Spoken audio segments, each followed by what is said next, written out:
அனைவருக்கும் உற்சாகமான இனிய காலை வணக்கம். இன்றைய நாள் டிசம்பர் 2, 2024, கார்த்திகை 17ஆம் நாள், திங்கட்கிழமை. அனைவருக்கும் வெற்றிகரமான நாளாக அமைய டைகர் குடும்பம் சார்பாக வாழ்த்துகிறோம். வெற்றி என்பது கதவு போல, தட்டி பாருங்கள், திறக்கவில்லை எனில் முட்டி பாருங்கள், தகர்த்து விடுங்கள். அதுபோல் தடைகளை தொடர்ந்து முயற்சி செய்து தகர்த்து விடுங்கள். தொடர் முயற்சியே வெற்றி தரும். இப்பொழுது நாம் அனைவரும் 8 மீது நிற்கிறோம். நமது விஷன் மிஷன் இறைவணக்கம் கூறப்போகிறோம். இதை நான் சொல்ல சொல்ல அதன் இடைவெளியில் நீங்களும் அதை திரும்பச் சொல்லுங்கள். அப்படி சொல்வதனால் உங்களுக்குள் ஆற்றல் பெருகுவதை நீங்கள் உணர்வீர்கள். உங்களுக்குள் ஆனந்தமும் ஆரோக்கியமும் நிலைத்திருக்க இது உதவும். Tiger vision. மனம், புத்தி, உடல் மூன்றும் சமநிலையில் இருந்தால் வாழ்க்கை பிரகாசிக்கும். Tiger mission. ஒரு தனி மனிதனின் தொடர்ச்சியான ஆரோக்கியமும் பொருளாதாரமும் இவ்வுலகை மாற்றும். டைகர் இறைவணக்கம். என் வாழ்க்கையின் நம்பிக்கையாயிருக்கும் இறைவா, நான் சேவை செய்யும் இந்த அமைப்பே நீ வாழும் இடமென எண்ணுகிறேன். நான் தினமும் செய்யும் பணியே எனது கடமை என நம்புகிறேன். எனது உடலை கண்ணும் கருத்துமாய் பாதுகாப்பதே எனது பொறுப்பு என உணர்கிறேன். நன்றி இறைவா.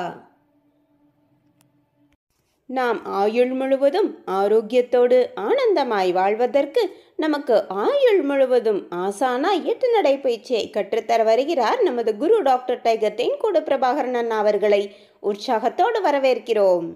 எல்லோருக்கும் இனிய காலை வணக்கம். இந்த அற்புதமான காலை வேளையில் 9 மூட்டுக்களை அசைக்கக்கூடிய அற்புதமான பயிற்சிகளை முடிச்சுட்டு 27 முறை சூப்பர் பிரெயின் யோகா அப்படின்னு சொல்லக்கூடிய தோப்புக்கரணங்களை முக மலர்ச்சியோட மன மகிழ்ச்சியோடு முடிச்சுட்டு 8 நடப்பதற்காக தயார் நிலையில் இருக்கிறோம். 8 மீது நிற்கிறோம். கிழக்கு மேற்காக நடப்பவர்கள் கிழக்கு திசையிலிருந்து மேற்கை நோக்கியும், தெற்கு வடக்காக நடப்பவர்கள் தெற்கு திசையிலிருந்து வடக்கை நோக்கியும் நமக்கான முதலடி எடுத்து வைத்து நடையை தொடங்குகிறோம். நடை இயல்பாக இருக்கிறது, நடை தளர்வாக இருக்கிறது, தோள்பட்டை தளர்வாக இருக்கிறது, கழுத்து குனியாமல் இருக்கிறது, கால்கள் ஒன்றுக்கு முன்பு ஒன்று வருவது போல் நடந்து கொண்டிருக்கிறோம். கைகள் அதன் இசைவில் அசைந்து கொண்டிருக்கிறது. சுவாசம் சீர்நிலையில் இருக்கிறது. எண்ணம் நேர்மறையாக இருக்கிறது. மனம் மகிழ்வுடனும் அமைதியுடனும் இருக்கிறது. ஒற்றை சிந்தனையாளர்கள் அத்தனை பேரும் ஒற்றுமையோடு ஒரே திசையை நோக்கி பயணித்து கொண்டிருக்கிறோம். நமது பயணம் வெற்றிகரமாக அமைய எல்லாம் வல்ல இறைவனை துணை கலைத்து கொண்டு தொடர்ந்து பயணிக்கிறோம். ஒவ்வொரு விடியலும் நமக்கு பல விஷயங்களை கற்றுத்தந்து கொண்டே இருக்கிறது. நாம் பெற்றுக்கொண்டே இருக்கிறோம். அதை வாழ்வில் பயன்படுத்தி வெற்றி கண்டு கொண்டே இருக்கிறோம். அவ்வாறாக இன்றைய விடியலும் நமக்கு பல விஷயங்களை கற்றுத்தரப்போகிறது. நாம் பெற்றுக்கொள்ளப் போகிறோம். அதை வாழ்வில் பயன்படுத்தி வெற்றி காணப் போகிறோம்.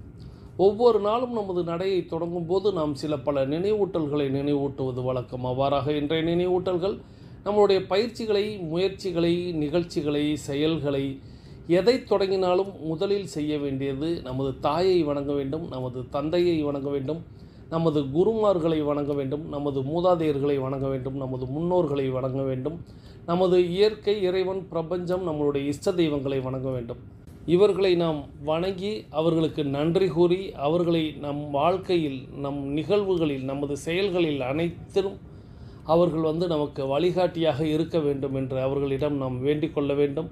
அவர்களின் அருளாசியை பெற்றுவிட்டதாக மானசீகமாக மனதில் எண்ணி நாம் நமது நிகழ்வுகளை தொடங்க வேண்டும். தொடர்ந்து நம்முடைய பயிற்சிகளுக்கு முன்பாக 2 டம்ளர் வெதுவெதுப்பான நீர் பருகி இருக்க வேண்டும். நமக்கு அருகில் எப்பொழுதுமே குடிநீர் இருக்கும்படியாக பார்த்து கொள்ள வேண்டும். நடையை தொடங்கும் பொழுது மட்டும் உள்ளங்கைகளை மடக்கி பார்த்திருக்க வேண்டும். விரலின் நகங்களின் வண்ணங்களை பார்த்திருக்க வேண்டும். சுவாசத்தை சோதித்து பார்த்திருக்க வேண்டும். இவைகளெல்லாம் ஏன், எதற்கு அப்படிங்கிறத ஒவ்வொரு நாளும் சொல்லிக்கொண்டே தான் வருவேன். அந்த வரிசையில் நினைவூட்டலில் இன்றைக்கி நாம் இதையெல்லாம் சோதித்து பார்த்திருக்க வேண்டும். அதன் பிறகு நம்மை இணைத்து வைத்தவர்களுக்கு நன்றிகளையும் வாழ்த்துக்களையும் தெரிவிக்க வேண்டும்.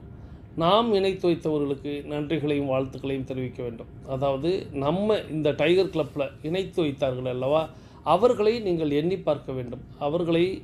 அவர்களின் முகத்தை நீங்கள் அகக்கண்ணில் பார்த்து அவர்களுக்கு நீங்கள் நன்றி கூற வேண்டும். அவர்களது குடும்பம் மகிழ்ச்சியோடும் ஆரோக்கியத்தோடும் செல்வ வளங்களோடும் இருக்க வேண்டும். அவர்கள் எண்ணியதெல்லாம் நடக்க வேண்டும். அவர்கள் கேட்டதெல்லாம் கிடைக்க வேண்டும். அதற்கு எல்லாம் வல்ல இயற்கை இறைவன் பிரபஞ்சம் துணை இருக்க வேண்டும் என்று வேண்டிக் கொள்ள வேண்டும்.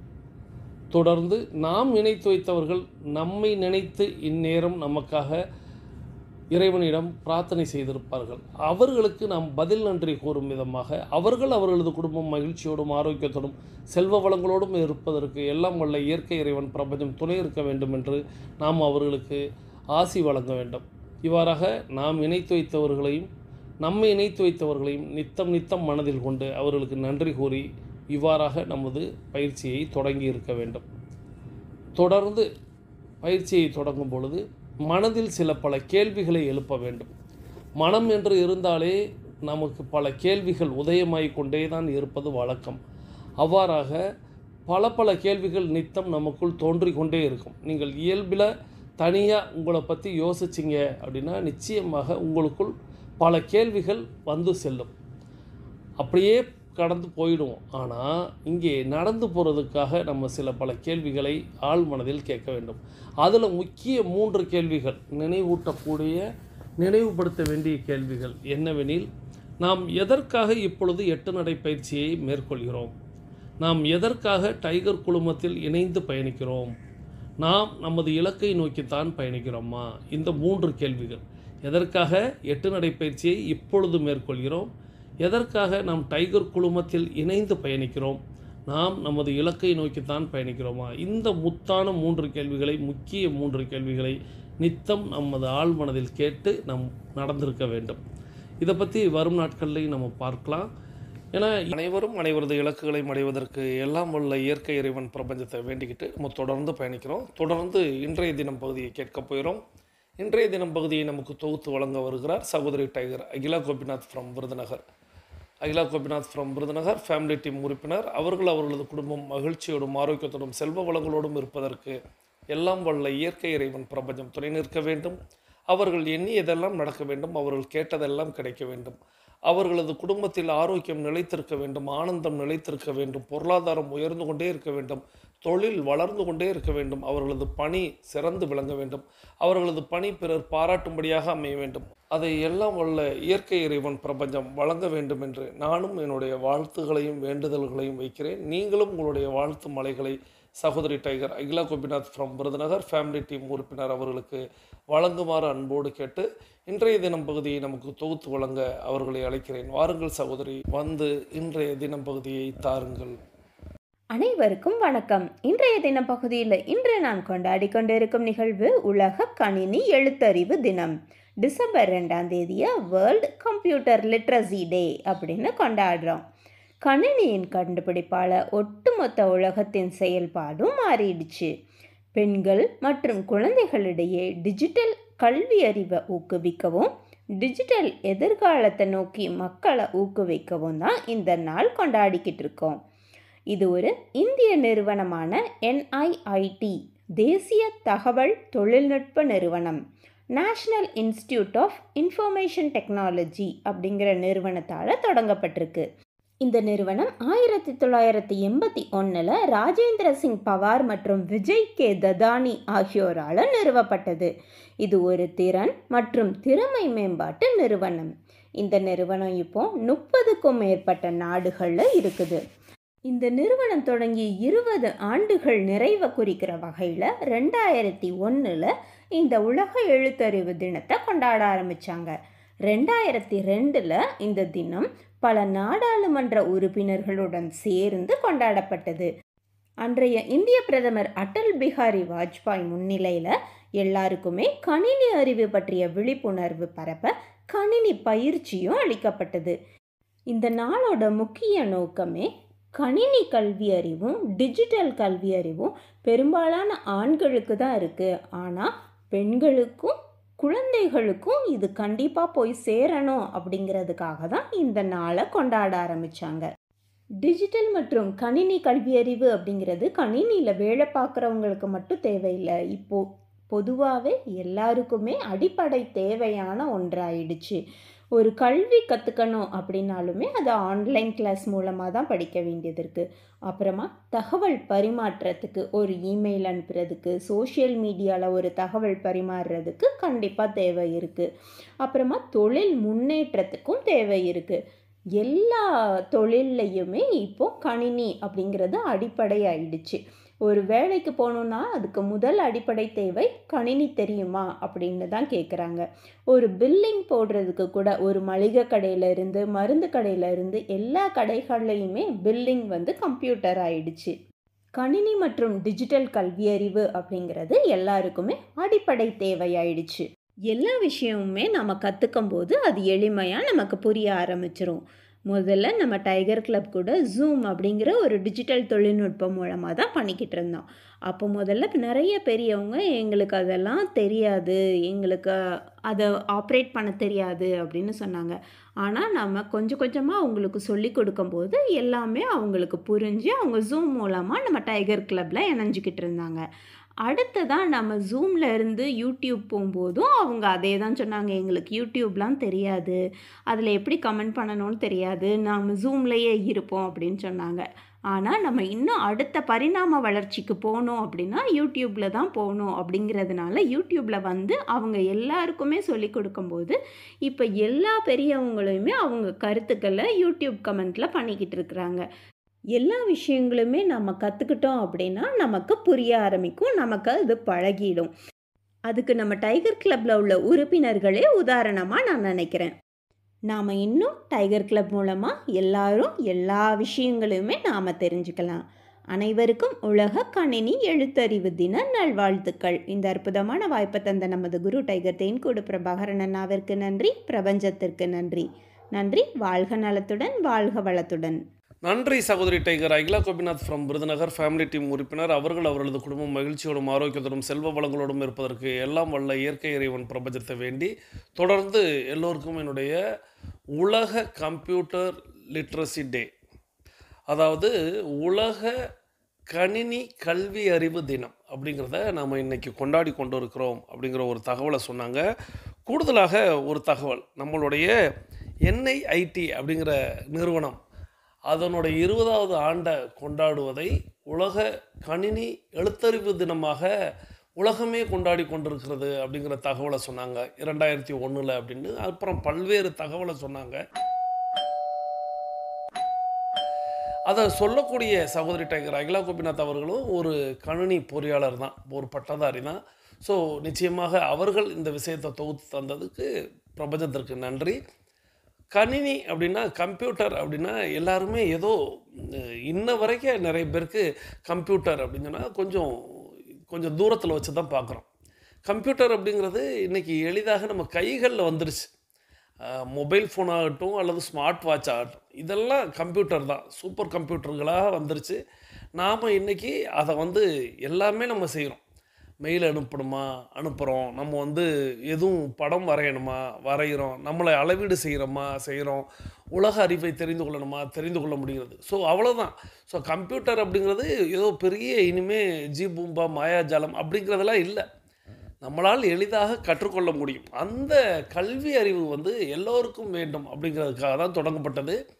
இன்றைக்கி இந்தியர்களை பொறுத்தவரைய நம்ம 100க்கும் அதிகமான கோடி மக்கள் தொகை இருந்தால் கூட இன்றைக்கி கிட்டத்தட்ட பாதிக்கும் மேற்பட்டவர்கள் மொபைல் ஃபோன் பயன்படுத்துகிறாங்க அப்படின்னு சொல்லும்போது கிட்டத்தட்ட நம்ம ஒரு 50% அப்படிங்கிறத நம்ம கம்ப்யூட்டர் அப்படிங்கிறத பயன்படுத்த ஆரம்பிச்சிருக்கிறோம் அப்படிங்கிறதும். இன்றைக்கி பிறந்த குழந்தை கூட மொபைல் ஃபோனை கையாள தெரிகிறது அப்படின்னா அதுவும் ஒரு சூப்பர் கம்ப்யூட்டரை பயன்படுத்தி கொண்டிருக்கிறது அப்படிங்கிறது தான் பொருள்.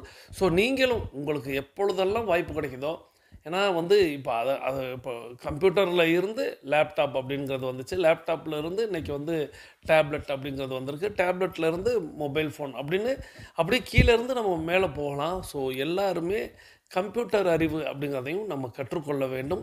நம்ம கற்று வைத்திருக்கிறோம். டைகர் கிளப்பில் உள்ளவங்க எல்லாருமே அதை பின்பற்றுகிறோம் அப்படிங்கிறதுல எல்லளவும் மாற்றமில்லை. இருப்பினும் எல்லோருக்கும் எல்லாம் தெரியணும் அப்படிங்கிறது தான் டைகர் குழுமத்தோடைய நோக்கம். யான் பெற்ற இன்பம் பெருக இவ்வையகம் அப்படின்னா எனக்கு கிடைச்சது உங்களுக்கு கிடைக்கணும், அதே போல் உங்களுக்கு கிடைச்சது எல்லாருக்கும் கிடைக்கணும், எல்லாருக்கும் கிடைச்சது எனக்கு கிடைக்கணும். இவ்வளவுதான். இந்த தாரக மந்திரத்தை எல்லாரும் எல்லாத்துலையும், ஏன்னா கல்வி அறிவு அப்படிங்கிறதெல்லாம் ஒரு காலத்தில் குறிப்பிட்ட ஒரு நபர்களுக்கு தான் கிடைக்கும். வசதி வாய்ப்பு இருக்கணும், அல்லது வேறு வகையில் அவர்கள் உயர்ந்தவர்களாக காட்டிக்கொள்ளப்பட்டார்கள் அல்லவா. அப்படிப்பட்டவர்களுக்கு மட்டும்தான் கல்வி அப்படிங்கிறது கிடைப்பதா போல் இருந்தது. ஆனால் இன்றைக்கி உலகம் அதையெல்லாம் மாற்றி அமைத்திருக்கிறது. இன்றைக்கி எல்லார் கையிலையும் கம்ப்யூட்டர் அப்படின்னு சொல்லக்கூடிய மொபைல் ஃபோன் கையில் இருக்குது. ஸோ எல்லோரும் ஸ்மார்ட் வாட்ச் பயன்படுத்துகிறோம், ஸ்மார்ட் ஃபோன்ஸ் பயன்படுத்துகிறோம். ஸோ அதன் வாயிலாக நிறைய விஷயங்களை இன்னமும் நீங்கள் தெரிந்து கொள்ளணுமே ஒழிய எல்லாவற்றையும் கற்றுக் கொடுப்பதற்கு இன்றைக்கி கம்ப்யூட்டரே இருக்குது, அதாவது மொபைல் ஃபோனே இருக்குது. எது வேண்டுமானாலும் இன்றைக்கி யூடியூப் தெரியலையா, யூடியூப்பை தெரிந்து கொள்ளலாம். யூடியூப்பில் வீடியோ எப்படி போடணுங்கிறது வரையே கற்றுக்கொள்ளலாம். சமையலில் ஆரம்பித்து கோலம் போடுவதில் ஆரம்பித்து எல்லாவற்றுக்கும் நமக்கு உலக கம்ப்யூட்டராக நம்ம கையில் இருக்கக்கூடிய அந்த அற்புதமான கணினியை நாம் பயன்படுத்த வேண்டும் என்கிறத இந்த நாளில் தெரிவித்து, இந்த அற்புதமான இந்த தினத்தை நமக்கு நினைவூட்டிய இன்றைய தினம் பகுதியில் தந்த சகோதரி டைகர் அகிலா கோபிநாத் அவர்களுக்கு நன்றியை தெரிவித்து, தொடர்ந்து திங்கட்கிழமைனாலே நம்ம ஏதேனும் ஒரு புத்தகத்தை வாசித்து கொண்டு சுவாசித்து கொண்டு பயணிப்பது வழக்கம். அந்த வகையில் நாம் இன்றைக்கி ஒரு அற்புதமான புத்தகத்தோடு தான் வந்திருக்கிறோம். அதற்கு முன்னதாக நேற்றைக்கு வரைய நான் உங்களிடமிருந்து கருத்துக்கள் வேணும், ஃபீட்பேக் அனுப்பி வைங்க, நம்மளுடைய 1400வது நாளுக்கு உங்களுடைய வாழ்த்து செய்தி அனுப்பி வைங்கன்னு சொல்லியிருந்தேன். ஸோ அது நேற்றைக்கு அனுப்பாதவர்கள் கூட, ஏன்னா நிறைய பேர் அனுப்பலை, எனக்கு அப்டேட் கொடுத்துருக்காங்க. இருப்பினும் இன்றைக்கி நீங்கள் பயன்படுத்தலாம், இன்றைய நாளை பயன்படுத்தலாம். ஸோ தாராளமாக இன்றைக்கும் உங்களுடைய கருத்துக்களை எதிர்பார்த்து காத்திருக்கிறேன். இப்பொழுது வாருங்கள், அந்த புத்தகத்தை யூடியூப்பர் சொல்ல நாம் கேட்டுக்கொண்டே பயணிக்கலாம். ஹலோ நண்பா, ஜூலியன் ஒரு ஃபேமஸான லாயரா இருந்தாரு. அவர் ஃபேமஸான லாயரா இருந்ததுனால பெரிய பெரிய ரிச் பீப்புளோட கேஸ ஹேண்டில் பண்ணுவாரு. இதனால அவரு நிறைய பணம் சம்பாதிச்சாரு. அவர் பெரிய பெரிய கேஸ்ல டீல் பண்ணி சக்சஸ்ஃபுல்லா வர்றதுனால எப்பயுமே அவரை பத்தி நியூஸ் பேப்பர்ல வந்துகிட்டே இருக்கும். அவர்கிட்ட ஒரு பெரிய மேன்ஷன் இருந்தது, ஒரு ஃபெராரி கார் இருந்தது, அப்புறம் நிறைய மெட்டீரியலிஸ்டிக் திங்ஸ் வச்சிருந்தாரு. ஆனா அவர் லைஃப்ல இவ்வளவு அச்சீவ் பண்ணதுக்கு அப்புறமா கூட அவருக்கு சாட்டிஸ்பாக்சனே இல்ல. இவ்வளவு ஃபேமஸான லாயரா இருக்கிறதுனால அவருக்கு ஒர்க் லோட் ஜாஸ்தி ஆயிடுச்சு. டெய்லியும் 18 ஹவர்ஸ் ஒர்க் பண்ண ஆரம்பிச்சாரு. அவருக்கு ஹாலிடேஸும் அவ்வளவா கிடைக்கல. இந்த மாதிரி ஒர்க் பண்ணிட்டே இருக்கிறதுனால அவரோட பர்சனல் லைஃப் மோசமாயிடுச்சு. அவருக்கு டைவர்ஸ் ஆயிடுச்சு. அவரோட ஃபேமிலி மெம்பர்ஸ்லாம் அவர்கிட்ட பேசுறத நிறுத்திட்டாங்க. இந்த காரணத்தினால அவருக்கு ஸ்ட்ரெஸ் அதிகமாகி அவரோட 53 வயசுலயே ஒரு 80 வயசு ஆள் எப்படி இருப்பாரோ அந்த மாதிரி தெரிய ஆரம்பிச்சாரு. ஒரு தடவை அவர் கோர்ட்ல வாதாடிட்டு இருக்கும் போது திடீர்னு அவருக்கு ஹார்ட் அட்டாக் வந்துடுச்சு. ஹாஸ்பிட்டல்ல டாக்டர் என்ன சொன்னாங்கன்னா, நீங்க உங்க லைஃப்ல இப்ப ஏதாவது ஒண்ணுதான் சூஸ் பண்ண முடியும். ஒண்ணு உங்களோட வேலை, இல்லனா உங்களோட லைஃப். எது வேணுமோ நீங்களே முடிவு பண்ணிக்கோங்கன்னு சொன்னாங்க. இதை கேட்டுட்டு அவர் ரொம்ப வருத்தப்பட்டாரு. அவர் இவ்வளவு பெரிய பெரிய கேஸ்ல ஜெயிச்சிருந்தாலும் அவரோட லைஃப்ல தோக்குற நிலைமைக்கு வந்துட்டாரு. அப்பதான் அவருக்கு அவர் லைஃப்ல பண்ண மிஸ்டேக்ஸ் எல்லாம் ரியலைஸ் பண்ண ஆரம்பிச்சாரு. அதுக்கப்புறமா அவர் ஒரு பெரிய டிசிஷன் எடுத்தாரு. அவர் அவரோட சொத்தை எல்லாத்தையும் வித்துட்டாரு. அவரோட மேன்ஷன், கார் எல்லாத்தையுமே வித்துட்டாரு. எல்லாத்தையும் வித்ததுக்கு அப்புறமா யார்கிட்டயுமே சொல்லாம அவருக்கு இருக்கிற கொஸ்டின்ஸ்க்கெல்லாம் ஆன்சர் கண்டுபிடிக்க டிராவல் பண்ண ஆரம்பிச்சாரு. அவர் டிராவல் பண்ணி வந்த இடம் நம்ம இந்தியா தான். அவரு ஹிமாலயாஸ் பக்கத்துல ஏதோ ஒரு இடத்தை தேடி வந்தாரு. அவர் என்ன நினைச்சாருன்னா, அவருக்கு இருக்கிற பெரிய கொஸ்டின்ஸ்க்கெல்லாம், அதாவது கேள்விகளுக்கெல்லாம் இந்தியன் மாங்க்ஸுக்கு தான் பதில் தெரியும்னு நினைச்சாரு. ஏன்னா இந்த மாங்க்ஸ் தான் 100 வயசுலயும் ஒரு யங்கான மனுஷன் மாதிரி வாழறாங்க. அதாவது 100 வயசுலயும் அவங்களோட எனர்ஜி லெவல் ஹையா இருக்கு. அது மட்டும் இல்லாம உலகத்திலே அவங்க கிட்ட தான் கிரேட் நாலேஜ் இருக்குன்னு நினைச்சாரு. இவங்க கிட்ட இந்த விஷயங்கள்லாம் கத்துக்கிட்டோம்னா அவரோட லைஃபையும் அவர் நல்லா வாழ முடியும்னு அவங்கள தேடி வந்தாரு. ஆனா இந்த மாங்க்ஸ் எங்க இருக்காங்கன்னு யாருக்குமே தெரியாம இருந்தது.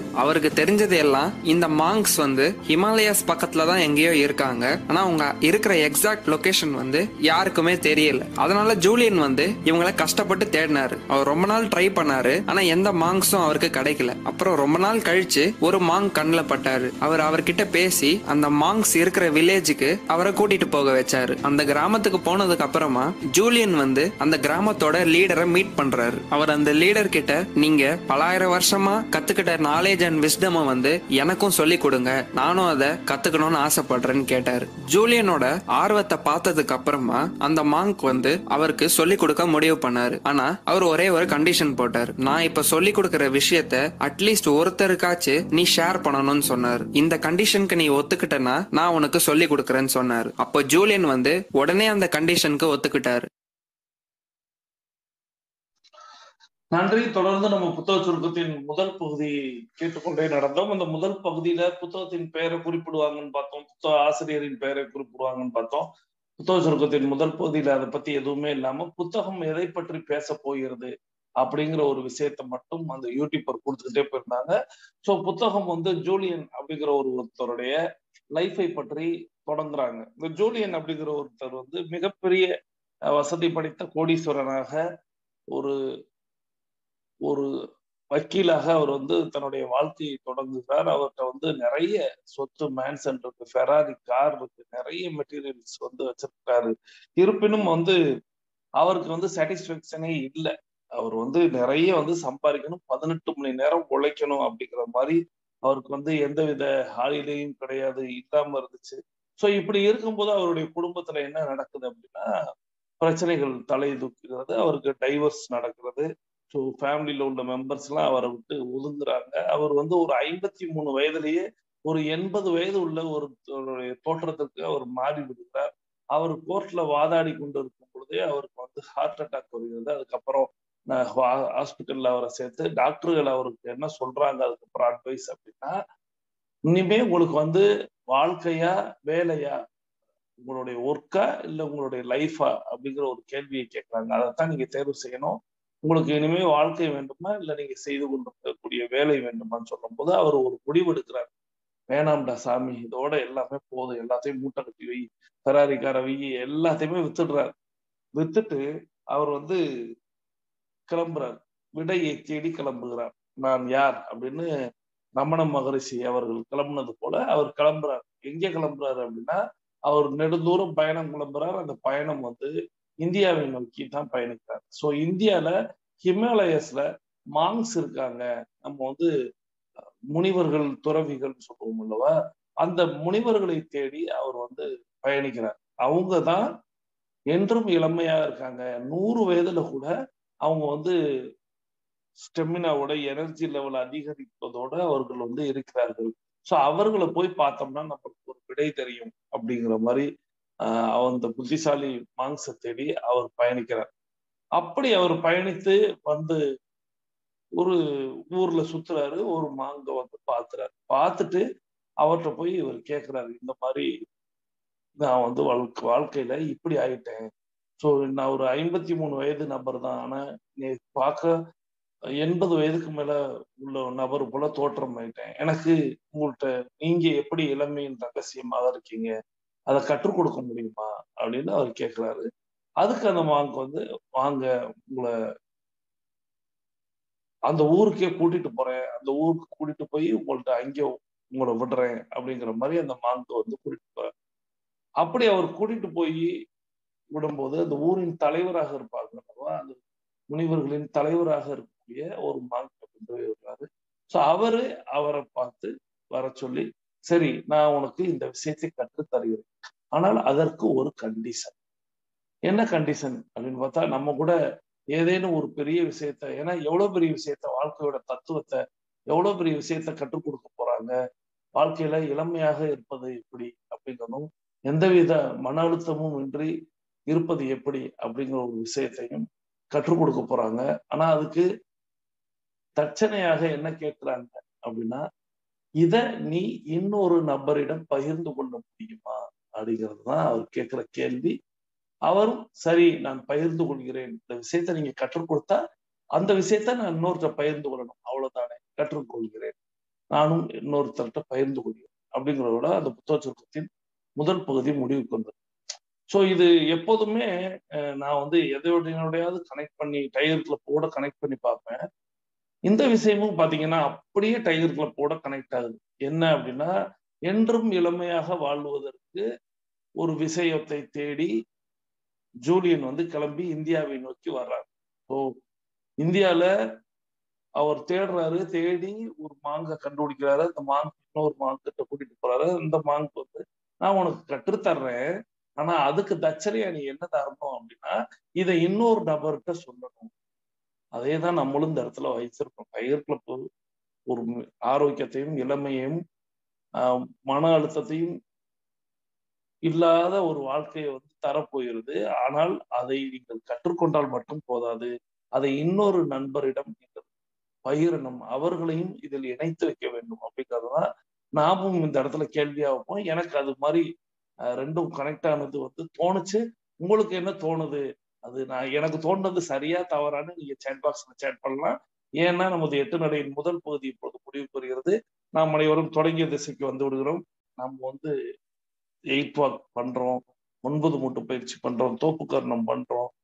நாம நம்மளுடைய எண்ணெய் தேய்த்து குளித்தல் ஆரம்பித்து, தொப்புளில் எண்ணெய் வைப்பதில் ஆரம்பித்து, எண்ணெய் கொப்பளித்தலில் ஆரம்பித்து நல்ல பல பழக்க வழக்கங்களை கற்று வந்து கொண்டே இருக்கிறோம். அப்படி கற்று வந்து கொண்டிருக்கக்கூடிய காரணத்தினால நாம இளமையா மாறுறோம். அது எல்லாருமே உணர்ந்திருப்போம். நிச்சயமாக அது எத்தனை வயதில் உள்நுழைந்தவர்களாக இருந்தாலும் நிச்சயமாக இளமையை மீட்டெடுத்துக் கொண்டிருக்கிறோம். இளமையாக மாறிவிட்டோம் நிச்சயமாக எல்லோரும் மனதிலும் தோன்றும். அதை நான் குறிப்பிடுவது இந்த வயது அந்த வயதுலாம் நான் சொல்றேன். எந்த வயதுல டைகர் கிளப்ல உள்நுழைந்தவர்களாக இருந்தாலும் நிச்சயமாக இளமையை மீட்டெடுக்கிறோம்ன்ற நம்பிக்கை எல்லாருக்குமே இருக்கு. ஸோ அப்படி மீட்டெடுத்து கொண்டிருக்கக்கூடிய நாம அந்த மாங் சொன்ன மாதிரி இன்னொரு நபரிடம் இந்த விஷயத்தை கொடுத்திருக்கிறோமா? இன்னொரு நபரை நாம் இணைத்து வைத்திருக்கிறோமா? டைகர் கிளப்புக்கு இதன் மூலமாக ஒரு உதவி செய்திருக்கிறோமா? நமது நண்பருக்கு இதன் மூலமாக ஒரு உதவி செய்திருக்கிறோமா? அப்படிங்கிறத மட்டும் மனதில் எண்ணுவோம். நிச்சயமாக இந்த உலகம் எப்படிப்பட்டது என்றால், தனக்கு தெரிந்த ஒரு விஷயத்தை பிறரிடம் பகிர்வதில் தயக்கமே காட்டாததுதான் இந்த மனித பண்பு. தனக்கு தெரிந்த ஒரு விஷயத்தை பிறரிடம் பகிர்ந்து கொள்வதில் தயக்கமே காட்டாத பண்பு உடையவர்கள் தான் மனிதர்கள். ஆகையால் நீங்க ஏதேனும் ஒரு நண்பர்கிட்ட இதை பத்தி பகிர்ந்திருப்பீங்க. அதுல ஒரு நண்பர் இல்ல 100 நண்பர்கிட்ட கூட நீங்க பகிர்ந்திருப்பீங்க.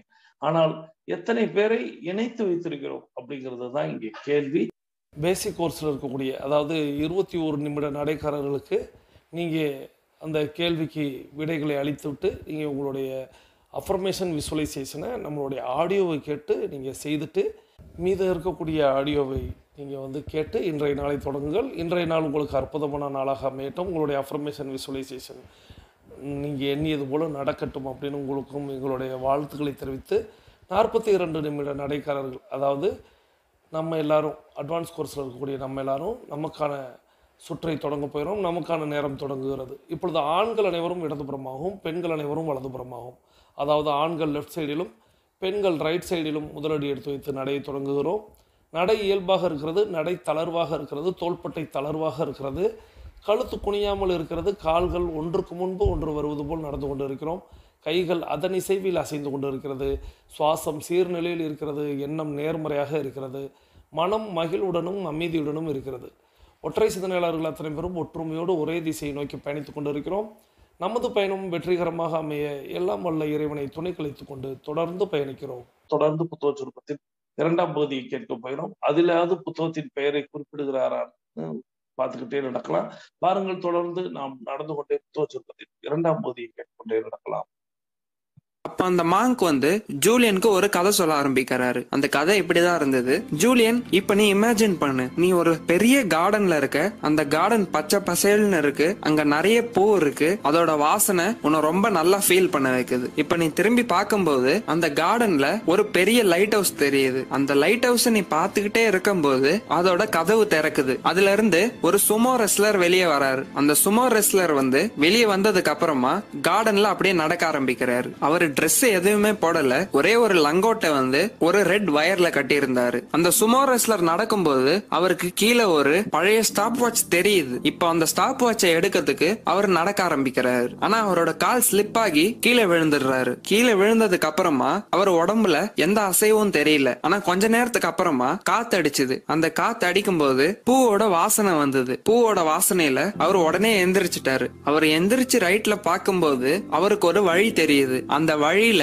ஃபுல்லா டைமண்ட்ஸா இருக்கு. அவர் அந்த வழியிலே நடந்து போக முடிவு பண்றாரு. அந்த வழியில நடக்கும்போது அவருக்கு ரொம்ப சந்தோஷமா ஃபீல் ஆச்சு. இந்த ஸ்டோரியை கேட்டதுக்கு அப்புறமா ஜூலியனுக்கு ஒண்ணுமே புரியல. இது என்ன ஜோக்கா, என்கிட்ட விளையாடுறீங்களான்னு கேட்டாரு. இதுவா அந்த லைஃப் சேஞ்சிங் ஸ்டோரி? ஆமா, இந்த ஸ்டோரியோட அர்த்தம் என்னன்னு கேட்டாரு. அப்ப அந்த மாங்க் என்ன சொன்னாருன்னா, இல்ல இது ஜோக் இல்ல, நான் உன் கூட விளையாடல, உனக்கு இந்த விஷயத்த ஸ்டோரி மூலமா சொல்றதுதான் வந்து பெஸ்ட் வே. இந்த ஸ்டோரிக்குள்ள நிறைய அர்த்தம் இருக்கு, இப்ப அத பத்தி எக்ஸ்பிளைன் பண்றேன்னு சொன்னாரு. ஸ்டோரியில ஃபர்ஸ்ட் வந்தது த கார்டன். இந்த கார்டன் எதை சிம்பிளைஸ் பண்ணுதுன்னா நம்மளோட மைண்ட். ஏன்னா நம்மளோட மைண்டும் வந்து ஒரு கார்டன் மாதிரி தான். நம்மளோட மைண்ட்ல நல்ல விஷயங்களை, அதாவது நல்ல விதைங்களை போட்டோம்னா நம்மளுக்கு நல்ல பழங்கள் கிடைக்கும். அது நம்மள ரொம்ப நல்லா ஃபீல் பண்ண வைக்கும். ஆனா அதே மைண்ட்ல நம்ம குப்பையை போட்டுட்டு இருந்தோம்னா அந்த கார்டன் வந்து ஒரு வியாதி வர இடமா தான் மாறும். அதே மாதிரி நம்மளோட மைண்ட்ல பாசிட்டிவான விஷயங்களை பத்தி யோசிச்சோம்னா, அதாவது அடுத்தவங்களுக்கு மரியாதை கொடுக்கறது, கைண்டா இருக்கிறது,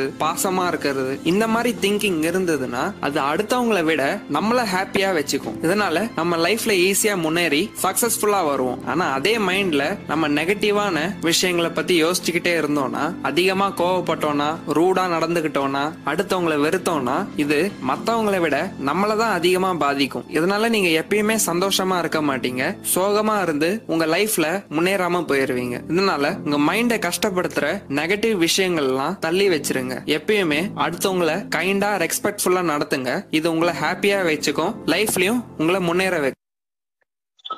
நன்றி. புத்தக சுருக்கத்தின் 2ஆம் பகுதியை பார்த்தோம். இந்த 2ஆம் பகுதியில அந்த மாங்க் வந்து அவருக்கு விஷயத்தை கற்றுக் கொடுக்க ஆரம்பிக்கிறார். கற்றுக் கொடுக்கறதுல வந்து அவர் என்ன சொல்றாரு, நான் உனக்கு ஒரு கதை சொல்றேன், அந்த ஒரு கதையே போதும், உனக்கு அந்த தத்துவம் தெரிந்து விடும் அப்படிங்கிறத சொல்றாரு. கதையை கேட்கறதுக்கு ஜூலியனும் தயாரா இருக்காரு. அவர் கதையை சொல்கிறார். அந்த கதை என்ன சொல்றாரு அப்படின்னா, ஒரு பூந்தோட்டம் இருக்கிறது. அந்த பூந்தோட்டத்துல பூக்கள் எல்லாம் பூத்து வாசனை நிறைந்த ஒரு பூந்தோட்டமாக இருக்கிறது. அந்த பூந்தோட்டத்துல நடுவுல ஒரு லைட் ஹவுஸ் இருக்கு. லைட் ஹவுஸ் அப்படின்னா நம்மளுக்கு தெரியும், இந்த கலங்கரை விளக்கம் அப்படின்ட்டு கடற்கரையில இருக்கும் அல்லவா, அது மாதிரி ஒரு லைட் ஹவுஸ் இருக்குது அப்படின்னு சொல்றாரு. அந்த லைட் ஹவுஸ்ல இருந்து ஒரு சுமோ ரெஸ்லர் வந்து வெளிப்படுறாரு. சுமோ ரெஸ்லர் அப்படின்னா நீங்க பார்த்திருப்பீங்க, இது வந்து ஜப்பானை மையப்படுத்துற கதை மாதிரி இருந்ததுனால மாங்க்னு சொல்றாங்க. சைனாவும் ஜப்பானையும் கலந்து சொல்லக்கூடிய ஒரு இடம்னால அந்த மாங்க் அப்படின்னா துறவிகளை, முனிவர்களை நம்ம சொல்றோம் இல்லையா, அது போல இந்த சுமோ ரெஸ்லர்ங்கிறத அவங்க மல்யுத்த வீரர். நீங்க பார்த்திருப்பீங்க, பெரிய ஆஜானு பாஜுக்காக ஒரு குண்டான ஒரு நபர் வந்து ரெஸ்லிங் மல்யுத்தம் பண்ணுவார் அல்லவா, அவரைத்தான் இங்க வந்து சுமோ ரெஸ்லர் அப்படிங்கறத சொல்றாங்க. அந்த சுமோ ரெஸ்லர் வந்து வெளிப்படுறாரு. அவர் வெளிப்படும் போது அவருடைய சுமோ ரெஸ்லருடைய உடை எப்படி இருக்கும் அப்படின்னா, ஒரு லங்கோட் மட்டும்தான் கட்டி இருப்பாங்க, மற்றபடி உடை வந்து வேற எங்கேயுமே இருக்காது. அந்த லங்கோட்மே வந்து ஒரு சிவப்பு கலர் வயர்ல, ரெட் கலர் வயர்ல வந்து கட்டப்பட்டிருக்கிறது. இப்போ அவர் வராரு, வந்து பாக்குறாரு, ஒரு ஸ்டாப் வாட்ச் ஒண்ணு கிடக்கு. அதை குனிந்து அவர் எடுக்கிறாரு. எடுத்துக்கிட்டு அவர் நடக்கும் போது விழுந்துடுறாரு. விழுந்ததுக்கு அப்புறம் கொஞ்ச நேரம் அசைவே இல்லை. காற்று அடிக்கிறது. காற்றுல வந்து அந்த நறுமணம், பூந்தோட்டத்துல உள்ள பூக்களின் நறுமணம் வந்து அவருடைய சுவாசத்துல கலக்குது. மீண்டும் வந்து அவர் புத்துணர்வு பெறுகிறாரு. எழுந்து பார்க்கிறாரு. ஒரு வைரம் பதித்த பாதையை பார்க்கிறாரு. அதுல பயணிக்கிறார். இவ்வளவுதான் கதை. என்னங்க இது கதை? இவ்வளவுதான், இது வாழ்க்கைக்கான தத்துவ கதையா? என்னங்க சொல்றீங்க? ஒரு கதை, சாதாரண கதை. ஒரு பூந்தோட்டம் இருக்கு, ஒரு லைட் ஹவுஸ் இருக்கு. லைட் ஹவுஸ்ல இருந்து ஒரு சுமோ ரெஸ்லர் வெளியில வராரு. அவர் வந்து ஒரு ஸ்டாப் வாட்சை பாக்குறாரு. அதை எடுத்துக்கிட்டு நடக்கிறாரு. கீழே விழுந்துடுறாரு. கொஞ்ச நேரம் கழிச்சு வைர பாதையில நடக்கிறாரு. இது என்ன கதை அப்படின்னு ஒரு கேள்வி கேட்கும்போது அவர் வந்து பூந்தோட்டம், நான் சொன்ன இந்த விஷயம் இருக்கிறது அல்லவா, இந்த 7 விஷயத்துலதான் வாழ்க்கையோட தத்துவமே இருக்கு. இந்த பூந்தோட்டம்ங்கிறது வேற ஒண்ணுமே இல்லை. உன்னுடைய மூளை, உன்னுடைய அறிவு, உன்னுடைய புத்தி. இந்த புத்தி வந்து பூந்தோட்டமா இருக்குதா, இல்ல வேறு ஏதாவது குப்பை கிடங்காக இருக்குதான்னா, அது நாம வைத்துக் கொள்வதை பொறுத்து. நம்ம எதை விதைக்கிறோமோ அதைத்தான் நம்ம அறுவடை பண்ணுவோம் நம்ம சொல்லுவோம் அல்லவா. அது போல இந்த மூளையில, இந்த புத்தியில, இந்த அறிவுல நீ எதை சேமித்து வைக்கிறாயோ அதுதான் உனக்கு வந்து பூத்து குலுங்க ஆரம்பிக்கும். நீ எதை விதைக்கிறாயோ அதுதான் விளையும் அப்படிங்கிறத அவர் குறிப்பிடுறாரு. நீ நல்லவைகளை விதைக்கணும், கெட்டவைகளை வந்து தூர போடணும், குப்பையை வந்து சேர்க்க கூடாது. இது மக்களுடைய மனதை பிடிக்கணும் அப்படின்ட்டு வரிசையா சொல்றாரு. இருப்பினும் நம்ம புத்தக சுருக்கத்தின் 3ஆம் பகுதியில என்ன சொல்றாங்கன்னு பார்க்கலாம். பாருங்கள், புத்தக சுருக்கத்தின் 3ஆம் பகுதியை கேட்டுக்கொண்டே நடக்கலாம். Number 2 light house. கதையில அடுத்தது ஒரு லைட் ஹவுஸ பத்தி பார்த்தோம். அந்த லைட் ஹவுஸ் நம்மளோட லைஃப்ல இருக்க கோல்ஸ பத்தி தான் குறிக்குது. எப்படி ஒரு லைட் ஹவுஸ் ஷிப்ஸ கரெக்டா கரையை ரீச் பண்ண ஹெல்ப் பண்ணுதோ, அதே மாதிரி நம்மளும் கரெக்டான டைரக்ஷன்ல போகிறதுக்கு நம்மளுக்கும் ஒரு டார்கெட் இருக்கணும், சில கோல்ஸ் இருக்கணும். ஏன்னா நம்ம லைஃப்ல எந்த டைரக்ஷன்ல நம்ம போகிறோம்னே தெரியலன்னா நம்ம ஏனோ தானோ தான் நம்ம லைஃபை ஸ்பெண்ட் பண்ணிட்டு இருக்கிறோம். இதனால நம்ம லைஃப்ல இருக்க கோல்ஸ் அண்ட் டார்கெட்ஸ் நம்மளுக்கு தெரியலன்னா நம்ம அதை ரீச் பண்ணி பெருசா அச்சீவ் பண்ண முடியாது. இதனால உங்களோட கோல்ஸ் அண்ட் டார்கெட்ஸை ஃபர்ஸ்ட் கண்டுபிடிங்க. அப்புறமா உங்களோட கோல்ஸை அச்சீவ் பண்றதுல உங்களோட கம்ப்ளீட் ஃபோக்கஸை வைங்க. நீங்க எந்த அளவுக்கு அந்த விஷயத்துல ஃபோக்கஸ் பண்றீங்களோ அந்த அளவுக்கு அந்த டார்கெட்டை ஈஸியா அச்சீவ் பண்ணிடுவீங்க. நீங்க உங்களோட டார்கெட்டை அச்சீவ் பண்ணீங்கன்னா உங்களுக்கு ஹையஸ்ட் லெவல் ஆஃப் ஹாப்பினஸ் கிடைக்கும். Number 3 Sumo wrestler. இந்த கதையில அடுத்து நம்ம ஒரு சுமோ ரெஸ்லரை பத்தி பார்த்தோம். இந்த சுமோ ரெஸ்லர் கைசனை தான் ரெப்ரசென்ட் பண்றாரு. கைசன் ஒரு ஜாப்பனீஸ் பிலாசபி. இந்த கைசன்ல என்ன சொல்றாங்கன்னா, நம்ம லைஃப்ல சக்சஸ்ஃபுல்லா வர்றதுக்கு கண்டினியூஸா நம்மள இம்ப்ரூவ் பண்ணிக்கிட்டே இருக்கணும். அதாவது நம்ம எப்பயுமே ஏதாவது புதுசா கத்துக்கிட்டே இருக்கணும், அதை அப்ளையும் பண்ணணும். எப்படி ஒரு சுமோ ரெஸ்லர் கண்டினியூஸா எஃபர்ட் எடுத்து அவரை இம்ப்ரூவ் பண்ண ட்ரை பண்ணிக்கிட்டே இருப்பாரோ, அதே மாதிரி நம்மளும் எப்பயுமே கண்டினியூஸா ஏதாவது லேர்ன் பண்ணிக்கிட்டே இருக்கணும். அப்புறம் நம்மளோட பிரெயின் அண்ட் பாடிய ஒர்க் பண்ண வச்சுக்கிட்டே இருக்கணும். நிறைய பேர் எனக்கு இது பண்றதுக்கெல்லாம் டைமே இல்ல, நான் ரொம்ப பிஸியான ஆள்னு சொல்லுவீங்க. நம்ம இந்த மாதிரி ஸ்டூபிடான ரீசன் சொல்லிட்டு இருக்கிற வரைக்கும் நம்மளால இம்ப்ரூவ் ஆகவே முடியாது. அதனால டெய்லி ஸ்மால் எஃபர்ட் எடுத்து உங்களோட லைஃபை கண்டினியூஸா இம்ப்ரூவ் பண்ணிக்கிட்டே இருங்க. Number 4 the red wire. இப்ப கதையில அடுத்து நம்ம ஒரு ரெட் வயரை பத்தி பார்த்தோம். அந்த ரெட் வயர் ஒரு சின்ன விஷயம் தான், ஆனா அதுதான் அந்த சுமோ ரெஸ்லரோட மானத்தை காப்பாத்திட்டு இருந்தது. இப்ப இந்த வயர் எதை ரெப்ரசென்ட் பண்ணுதுன்னா, ஒரு மனுஷனோட செல்ஃப் கண்ட்ரோல் அண்ட் டிசிப்ளின். நீங்க ஒரு சாதாரண கேபிள் வயர் எடுத்து பார்த்திருந்தீங்கன்னா அதுக்குள்ள நிறைய வயர்ஸ் இருக்கும். அதெல்லாம் சேர்ந்துதான் அது ஒரு ஸ்ட்ராங்கான வயரா மாறுது. அதுக்குள்ள இருக்க வயர்ஸ் தனியா இருந்தா வீக்கா தான் இருக்கும், ஆனா எல்லாம் சேர்ந்த உடனே அது ரொம்ப ஸ்ட்ராங்கா இருக்கும். இதே மாதிரி தான் நம்ம செல்ஃப் கண்ட்ரோல் அண்ட் டிசிப்ளின் கூட சின்ன சின்ன விஷயங்கள்ல சேர்ந்துதான் ஸ்ட்ராங்கா மாறுது. எக்ஸாம்பிள், பசிச்சதுன்னா பர்கர் சாப்பிடுறதுக்கு பதிலா ஒரு ஆப்பிள் சாப்பிடலாம். இது ஒரு சின்ன செல்ஃப் கண்ட்ரோல். நாள் ஃபுல்லா சோம்பேறித்தனமா படுக்காம வெளியே போய் சின்னதா ஒரு ஜாகிங் பண்ணிட்டு வரலாம். டெய்லியும் ஒரு நல்ல புக் எடுத்து அட்லீஸ்ட் ஒரு பேஜை ரீட் பண்ணலாம். இந்த மாதிரி சின்ன சின்ன விஷயம் தான் நம்மளோட செல்ஃப் கண்ட்ரோலை இம்ப்ரூவ் பண்ணும். இந்த சின்ன சின்ன சேஞ்சஸ் பண்றதுனால நம்மளுக்கு உடனே ரிசல்ட்ஸ் தெரியாது, ஆனா இதெல்லாம் சேர்ந்து ஒரு காம்பவுண்ட் எஃபெக்ட் மாதிரி நம்மளோட லைஃப்ல ஒரு பெரிய சேஞ்சை கிரியேட் பண்ணும். நன்றி. புத்தக சுருக்கத்துடைய 3ஆம் பகுதியை பார்த்தோம். இந்த 3ஆம் பகுதியில இரண்டாவது விஷயமா குறிப்பிட்டிருந்தாங்க அல்லவா, என்னது? Light house. இந்த லைட் ஹவுஸ் அப்படிங்கிறது என்ன அப்படின்னா, ஒரு கலங்கரை விளக்கம். கப்பலை கரெக்டா கரைக்கு சேர்க்கக்கூடிய ஒரு கலங்கரை விளக்கமாக இருக்கும். இது நம்மளுக்கு தெரியும். அது போல நம்மளுடைய வாழ்க்கையில இலக்குகள் அப்படின்னு ஒண்ணு இருக்கணும். கோல்ஸ் அண்ட் டார்கெட்ஸ் அப்படிங்கிறத சொன்னாங்க. சோ இலக்கு இல்லாத பயணம் எப்பொழுதுமே துடுப்பு இல்லாத படகுக்கு சமமாக எப்படி போய் சேரும்னே தெரியாம போயிடும். சோ இலக்கு, இந்த கலங்கரை விளக்கத்தை நோக்கி நம்ம பயணிக்க வேண்டும் அப்படிங்கறத நம்ம எப்படி பிக்ஸ் பண்ணி கப்பல் வந்து சேர்கிறதோ அது போல நாம ஒரு இலக்கை பிக்ஸ் பண்ணி நம்ம பயணிக்கணும். சோ அதுதான் அந்த இடத்துல நம்மளுக்கு லைட் ஹவுஸ் குறிப்பிடுகிறது. 3வது விஷயமா சுமோ ரெஸ்லர். இந்த சுமோ ரெஸ்லர் என்ன செய்யறாரு அப்படின்னா, சும்மா எல்லாம் ஒரு மல்யுத்த வீரர் ஆகிவிட முடியாது. அவர் தினமும் பயிற்சி எடுத்துக்கொண்டே இருக்க வேண்டும். ஒரு யாராக இருந்தாலும் சரி, நம்ம எந்த ஒரு விளையாட்டு வீரராக இருந்தாலும் சரி, அதுலயும் இந்த மாதிரி மல்யுத்தம், இந்த மாதிரியான விளையாட்டுகள் எல்லாம் ஒவ்வொரு நாளும் பயிற்சிகளை எடுத்துக்கிட்டே இருக்கணும். புதிய புதிய விஷயங்களை கற்றுக்கொண்டே இருக்கணும். சோ இதைத்தான் சுமோ ரெஸ்லர் மூலமாக நமக்கு அந்த கதையில எடுத்து சொல்றாங்க. சோ நாம தொடர் பயிற்சி, தொடர் முயற்சி இருந்து கொண்டே இருக்க வேண்டும். அதன் பிறகு புதிய விஷயத்தை நாம் கற்று வைத்திருக்க வேண்டும் அப்படிங்கிற ஒரு விஷயத்த 3வதா சுமோ ரெஸ்லர் மூலமாக சொன்னாங்க. சோ 4வது விஷயமாக அந்த ரெட் கலர் வயர் சொன்னாங்க. இந்த லங்கோடு கட்டி இருக்கக்கூடிய ரெட் கலர் வயர். இந்த வயர் எதை குறிப்பிடுகிறது அப்படின்னா, ஒரு வயருக்குள்ள நம்ம ஒரு கேபிள் கரண்ட் வயரை நீங்க எடுத்து பாத்தீங்க அப்படின்னா அது நிறைய வயர்களால் பின்னப்பட்டிருக்கும். சோ ஒரு வயரா இருந்தா அது நிச்சயமாக கட் ஆயிடும். ஸோ மொத்தமா இருந்தா நிச்சயமாக அது கட் ஆகுவதற்கு வாய்ப்புகளே இல்லை. அப்படிப்பட்ட அந்த வயர்கள் தான் என்ன அப்படின்னா, ஒவ்வொரு சின்ன சின்ன சின்ன நல்ல நல்ல பழக்கங்கள், செல்ஃப் டிசிப்ளின்ங்கிற மாதிரி நல்ல நல்ல செல்ஃப் நல்ல நல்ல நல்ல பழக்கங்களை நம்ம வந்து கற்று இருக்க வேண்டும். அது செல்ஃப் கண்ட்ரோல் அப்படிங்கிற ஒரு விஷயம்.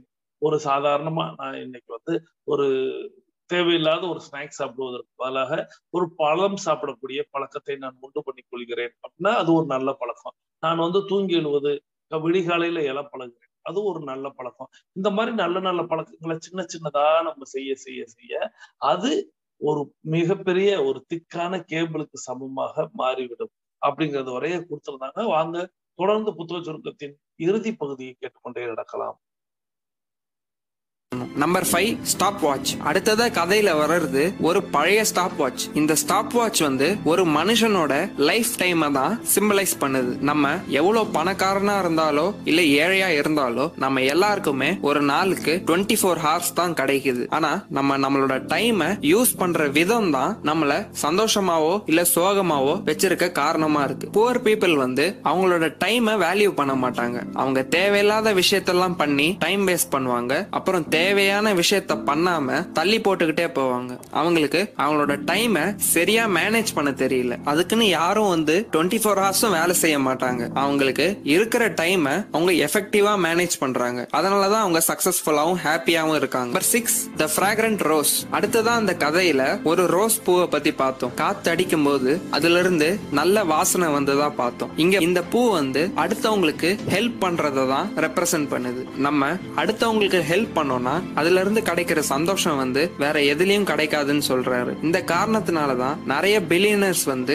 அவங்க எவ்வளவு பணம் சம்பாதிச்சாலும் அவங்களுக்கு சந்தோஷம் கிடைக்கிறது இல்ல. அதனாலதான் அவங்க அடுத்தவங்களுக்கு ஹெல்ப் பண்றாங்க. பிலந்திராபிஸ்டா எல்லாருக்கும் டொனேட் பண்றாங்க. இதுதான் அவங்களுக்கு உண்மையான ஹாப்பினஸ் தருது. இதனால நீங்களும் அடுத்தவங்களுக்கு ஹெல்ப் பண்ண ஆரம்பிங்க. Number 7 the path of diamonds. இப்ப கதையில கடைசியா வர விஷயம் வந்து ஒரு வழி. அந்த வழியில ஃபுல்லா டைமண்ட்ஸா இருக்கு. அப்புறம் அந்த வழியில சுமோ ரெஸ்லர் நடந்து போறாரு. இந்த வழி எதை ரெப்ரசன்ட் பண்ணுதுன்னா நம்மளோட பிரசன்ட் டைம். நம்மளோட பிரசன்ட் டைம் தான் டைமண்ட்னு சொல்றாங்க. நம்ம லைஃப்ல எப்பயுமே நம்மளோட பாஸ்ட் அண்ட் ஃபியூச்சரை பத்தி நினைச்சுக்கிட்டு நம்மளோட பிரசன்ட் லைஃப வாழாம வருத்தப்பட்டுக்கிட்டே இருப்போம். எக்ஸாம்பிள், சின்ன பசங்களா இருக்கும் போது எப்ப நம்ம பெரியவங்களாவோன்னு தோணும். பெரியவங்களானதுக்கு அப்புறமா சின்ன வயசு தான் ஜாலியா இருந்ததுன்னு நினைப்போம். வயசானதுக்கு அப்புறமா நம்ம எங்க இருந்த போதே நல்லா இருந்ததுன்னு நினைப்போம். சில பேர் நான் பணக்காரன் ஆகிட்டேன்னா சந்தோஷமா இருப்பேன் அப்படின்னு நினைப்பாங்க. பணம் அதிகமா இருக்கிறது நல்ல விஷயம் தான். ஆனா அது மட்டும் நம்மள சந்தோஷமா வச்சுக்காது. நம்ம உண்மையிலேயே சந்தோஷமா இருக்கணும்னா நம்மளோட பிரசன்ட் லைஃப என்ஜாய் பண்ணி வாழணும். உங்ககிட்ட இருக்க சின்ன சின்ன விஷயத்தெல்லாம் பார்த்து சந்தோஷப்படுங்க. உங்ககிட்ட ஒரு நல்ல ஃபேமிலி இருக்கலாம், நல்ல ஃப்ரெண்ட்ஸ் இருக்கலாம். அவங்க எல்லாருக்கூடயும் நல்லா டைம் ஸ்பெண்ட் பண்ணுங்க, சந்தோஷமா இருங்க. இந்த மாதிரி சின்ன சின்ன லைஃப் எக்ஸ்பீரியன்சஸ் தான் உங்களை ரியலா சந்தோஷப்படுத்தும். இந்த மாதிரி சின்ன சின்ன சந்தோஷம் தரக்கூடிய விஷயங்கள் தான் உங்களோட லைஃப்ல இருக்க காஸ்ட்லி டைமண்ட்ஸா இருக்கும். இந்த மாதிரி விஷயத்த எதாலையும் ரீப்ளேஸ் பண்ண முடியாது. இதனால உங்க பிரசன்ட் டைம்ல எவ்வளவு முடியுமோ அவ்வளவு சந்தோஷமா வாழுங்க. இந்த 7 பிரின்சிபல்ஸ் தான் பல வருஷங்களா இந்த மாங்க்ஸ் ஃபாலோ பண்றாங்க. இந்த பிரின்சிபல்ஸ நீங்களும் ஃபாலோ பண்ணீங்கன்னா உங்களோட லைஃப்ல true success and happiness achieve பண்ணுவீங்க. இப்ப இன்னொரு விஷயம், ஸ்டோரியோட ஸ்டார்டிங்ல மாங்க் சொன்ன மாதிரி நான் இந்த பிரின்சிபல்ஸ உங்ககிட்ட ஷேர் பண்ணிட்டேன். இப்ப நீங்க இந்த லைஃப் சேஞ்சிங் பிரின்சிபல்ஸ உங்க ஃப்ரெண்ட்ஸ் கிட்ட ஷேர் பண்ணுங்க. இதெல்லாம் வந்து the monk who sold his Ferrari by Robin Sharma இந்த புக்ல தான் படிச்சு சொல்லியிருக்கு. நன்றி. புத்தக சுருக்கத்தோடைய இறுதி பகுதியை நம்ம பார்த்தோம். இந்த இறுதி பகுதியில அப்படிங்கிறது ரெட் ஃபயர் வரை 4 பாயிண்ட் வரை பார்த்தோம். அடுத்து 5வது பாயிண்டா வந்து ஸ்டாப் வாட்ச் அப்படிங்கிற ஒரு விஷயத்த சொன்னாங்க. இந்த ஸ்டாப் வாட்ச் எதை குறிக்கிறது அப்படிங்கிறதையும் குறிப்பிட்டிருந்தாங்க. இந்த ஸ்டாப் வாட்ச் வந்து நம்மளுடைய லைஃப் டயத்தை குறிக்கிறது. நம்மளுடைய வாழ்க்கை, நம்மளுடைய நேரம் அப்படிங்கிறது ரொம்ப ரொம்ப முக்கியம் அப்படிங்கிறத குறிக்கிறது. ஏழையாக இருந்தாலும் பணக்காரனாக இருந்தாலும் எல்லோருக்குமே 24 மணி நேரம் தான். அந்த 24 மணி நேரத்தை எப்படி பயன்படுத்துறாங்க, எப்படி எதற்கெல்லாம் அவங்க செலவிடுகிறார்கள், இந்த கணக்கெல்லாம் இருக்கு. இந்த ஸ்டாப் வாட்ச் அதைத்தான் குறிக்கிறது அப்படிங்கிற ஒரு விஷயத்த சொன்னாங்க. அதன் பிறகு ஃப்ராக்ரண்ட் ரோஸ் அப்படின்னு சொல்லக்கூடிய ஒரு பாயிண்ட் சொன்னாங்க. அந்த நறுமணம், அந்த ரோஜாவின் நறுமணம், அந்த பூ வந்து அந்த பூ வாசனை வந்து அவரை மயங்கினவரை வந்து எழுப்பி விட்டது அல்லவா. அது மாதிரி நாம தயங்கும் பொழுதெல்லாம், நாம் மயங்கும் பொழுதெல்லாம் நம்மளை எழுப்பக்கூடிய ஒரு செயல் அப்படிங்கிறது நாம செய்யக்கூடிய ஒரு சேவை. இந்த சேவை வந்து எப்பொழுதுமே தேவை அப்படிங்கிறத குறிப்பிட்டாங்க. நாம எப்பொழுதெல்லாம் சோர்வடைகிறோமோ, எப்பொழுதெல்லாம் நாம் வந்து தயங்குகிறோமோ, அப்பொழுதெல்லாம் நம்மளை எழுப்பி விடுவது என்பது நம்மளுடைய அந்த நாம் செய்த சேவை. அது சேவை என்னன்னா, பிறருக்கு உதவுதல். இந்த பிறருக்கு உதவுதல்ல அவர் குறிப்பிட்டது அப்படின்றது, வாழ்க்கையில நிச்சயமாக இந்த மாதிரியான விஷயங்களை நாம் கற்றுக்கொண்டோம் அல்லவா? இந்த கற்றுக்கொண்ட விஷயத்தை பிறருக்கு கொடுக்கணும். நாம மட்டுமே வச்சுக்கிறதுக்கு பேரு செல்ஃபிஷ். நிறைய நேரங்கள்ல நம்ம என்னன்னா, நம்மளுக்கு கிடைத்தது நம்மளோடயே இருக்கணும். நாம மட்டுமே நல்லா இருப்போம். அப்படின்ட்டு நினைப்பவர்கள் எல்லோருமே செல்ஃபிஷா இருந்துடுவாங்க. சோ இத வந்து பிறர்ட்ட குடுக்கணும். நல்லத வந்து பிறர்ட்ட கொண்டு போய் ஒப்படைக்கணும். அதுதான் வந்து பொது நலனாக இருக்கும் அப்படிங்கிறத த ஃப்ராக்ரன்ட் ரோஸ் அப்படிங்கிற அந்த ரோஸ் உடைய நறுமணம் வந்து நம்மளுக்கு கற்றுத் தருகிறது. அதுக்கப்புறம் இந்த பாத் ஆஃப் டைமண்ட்ஸ், வைரங்களின் பாதை அப்படிங்கிறத சொல்றோம். அந்த வைரங்களின் பாதை என்ன அப்படின்னா, இப்போ கரண்ட்ல நாம வாழ்ந்துகிட்டு இருக்க இந்த நொடி, இந்த பொழுது, இது வாழ்க்கையில கிடைக்கக்கூடிய ஒரு அற்புதமான வைரப்பாதை. இத நீங்க தேர்வு செய்யணும். இத நீங்க அனுபவிக்கணும். இந்த நொடியில இருந்து நீங்க அனுபவிக்கணும். ஒவ்வொரு விஷயத்தையும் நீங்க அனுபவிக்கணும் ஒழிய, அதை விடுத்து இன்னும் 10 ஆண்டுகள்ல, இன்னும் 20 ஆண்டுகள்ல நாம கிடைக்க போகுது அப்படின்னு சொல்லிட்டு, இப்ப நாம வந்து உள்ளத விட்டுடக்கூடாது. சோ இந்த லைஃபை இந்த நேரத்துல, இந்த கரண்ட் பீரியட்ல நம்ம வந்து அதை அனுபவித்தே ஆக வேண்டும் அப்படிங்கிறத அந்த 7வது பாயிண்ட் குறிப்பிட்டது. சோ இவ்வளவுதான் அந்த மாங்க் சொல்லி கொடுத்த ஒரு விஷயம். இந்த ஒரு கதை, இந்த கதையில ரொம்ப சிம்பிளான ஒரு கதை. ஒரு கார்டன் இருக்கு, அந்த கார்டன்ல ஒரு லைட் ஹவுஸ் இருக்கு. அந்த லைட் ஹவுஸ்ல இருந்து ஒரு சுமோ ரெஸ்லர் வெளியில வர்றாரு. அவர் வந்து ஒரு ஸ்டாப் வாட்ச பாக்குறாரு. ஸ்டாப் வாட்ச கையில எடுத்துட்டு நடக்கிறாரு. கீழே விழுந்துடுறாரு. விழுந்ததுக்கு அப்புறம் அவர் பூக்களின் நறுமணம், அந்த ரோஜாவின் நறுமணம் வந்து காற்றடித்து அவருக்குள் போகிறது. அவர் மீண்டும் ஒரு புத்துணர்வாக எழுகிறாரு. எழுந்து பார்த்தோம்னா ஒரு வைரப்பாதை கண்ணுக்கு தட்டுப்படுது. அந்த வைரப்பாதையில நடக்கிறாரு. இவ்வளவுதான் அவங்க சொன்னது. சோ இதுல ஒவ்வொரு பாயிண்ட்டும் ஒவ்வொரு விஷயம் இருக்கிறது. சோ இந்த மாங் சொன்னதுபடி இந்த விஷயத்த நீங்க கொண்டு போய் சேர்க்கணும் அப்படிங்கிறதோட அந்த யூடியூபர் கொண்டு போய் முடிச்சாங்க. புத்தகத்தின் பெயர் என்ன அப்படிங்கிறத கடைசியாக குறிப்பிட்டாங்க. புத்தகத்தின் பெயர் த monk who sold his Ferrari. The Monk who sold his Ferrari. Ferrari, Ferrari அதாவது காரு தான்.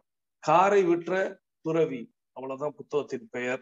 ஃபெராரி கார் அப்படிங்கிறது காஸ்ட்லியான காரு. சோ அதை விற்ற துறவி அப்படின்ட்டு புத்தகத்தோட பெயர். அதோடைய ஆசிரியரின் பெயர் ராபின் சர்மா அப்படிங்கிறத குறிப்பிட்டாங்க.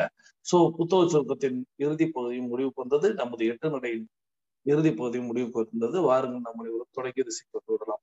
இந்த புத்தகத்துல நாம் கற்றுக்கொண்டது அப்படிங்கிறது, எப்பொழுதுமே நம்ம வந்து நம்மளுடைய மூளையில நல்ல விஷயத்தை பதிவு செய்ய வேண்டும் அப்படிங்கிறது அந்த கார்டன் சொல்லிச்சு. லைட் ஹவுஸ் அப்படிங்கிறது நம்மளுக்கு கோல் இருக்கணும், இலக்கு இருக்கணும் அப்படிங்கிறதும், இந்த சுமோ ரெஸ்லர் அப்படிங்கிறது தொடர் முயற்சி, தொடர் பயிற்சி இருக்கணும், புதிய புதிய விஷயங்களை நாம் கற்றுக்கொள்ள வேண்டும் அப்படிங்கிறதும், ரெட் வயர் அப்படிங்கிறது நிறைய வயர்கள் நிறைய சின்ன சின்ன கம்பிகள் சேர்ந்ததுதான் ஒரு வயர். அது போல நம்மளுக்கு செல்ஃப் கான்பிடன்ஸ்ல ஆரம்பிச்சு, செல்ஃப் கண்ட்ரோல்ல ஆரம்பிச்சு, நிறைய நல்ல நல்ல பழக்க வழக்கங்களை நம்ம நிறைய கற்று வைத்துக் கொண்டோம்னால் நம்ம ஒரு வயரை போன்று ஸ்ட்ராங்கா இருப்போம் அப்படிங்கிறதும், ஸ்டாப் வாட்ச் அப்படிங்கிறது நேரம் அப்படிங்கிறது உலகத்துல எல்லாருக்கும் உள்ளதான், அதை சரியா பயன்படுத்தணும் அப்படிங்கிறதும், அதுக்கு பிறகு பிறருக்கு உதவி செய்ய வேண்டும், பிறருக்கு இந்த விஷயத்தை போதிக்க வேண்டும். நாம் கற்றுக்கொண்ட விஷயம், நாம் பெற்றுக்கொண்ட விஷயத்தெல்லாம் பிறரிடம் போதிக்க வேண்டும் அப்படிங்கிறதும், பாத் ஆஃப் டைமண்ட்ஸ் அப்படிங்கிறது வைரங்களின் பாதை அப்படிங்கிறத இந்த நொடி இந்த பொழுது நாம் வந்து அனுபவிக்க வேண்டும். ஒவ்வொரு நொடியையும் நாம் அனுபவிக்க வேண்டும் அப்படிங்கிறத 7 விஷயத்துல அந்த புத்தகம் முடிவுக்கு வந்தது. வாருங்கள் நாம் அனைவரும் தொடங்கிய திசைக்கு வந்து விடலாம். கிழக்கு மேற்காக தொடங்கியவர்கள் கிழக்கு திசையிலும், தெற்கு வடக்காக தொடங்கியவர்கள் தெற்கு திசைக்கு வந்து விடுகிறோம். நாம் அனைவரும் கிழக்கு திசையை நோக்கி நின்று அஃபர்மேஷன் விசுவலைசேஷன் செய்து இன்றைய நாளை தொடங்குவோம். இன்றைய நாள் உங்களுக்கு அற்புதமான நாளாக அமைய எல்லாம் வல்ல இயற்கை இறைவன் பிரபஞ்சத்தை நானும் வேண்டிக்கிறேன், நீங்களும் வேண்டிக்கிறங்க. உங்களுக்கு எல்லாம் கிடைக்கும் அப்படிங்கிறத இந்த நேரத்தில் வாழ்த்தி மீண்டும் சந்திப்போம், கலந்து சிந்திப்போம். வாழ்க நலத்துடன், வாழ்க வளத்துடன். நன்றி.